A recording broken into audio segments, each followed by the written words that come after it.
May bukas pa kaya ang usib nito? Ikabot guys. Ito yung nasa vlog pala oh. 259 grill.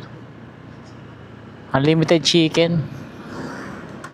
Islas. Ang daming bagong ano dito establishment.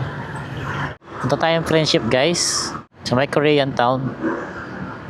Dito sa Friendship maraming mga hotels tsaka Korean. Yung mga mahilig sa mga night out, ito ang pwedeng mapuntahan dito sa Friendship. May mga bar dito tsaka discohan. Alam ko yung R&B banda dito eh. Hindi ko lang alam kung open pa yun. Dito banda pag magra-right side ka, yan papasok ka dyan, papasok ka na ng Clark Air Base. Ito. Sa mga hindi taga Pampanga dyan, ito.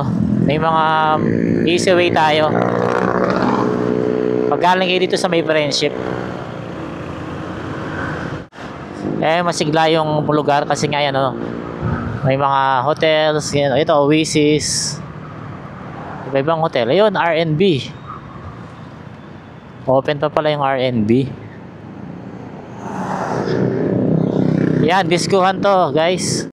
Resto bar. Resto. May mga music din dyan. So pag nakita mo na yung Jollibee dito tsaka yung Burger King, yan na yung mismong Korean town. Pag kaliwa mo, Korean town na yan guys. Pag ito, diniretso mo yung daan na to, papunta na ng Clark yan tsaka sa Pambato. Ito, welcome to Korean town.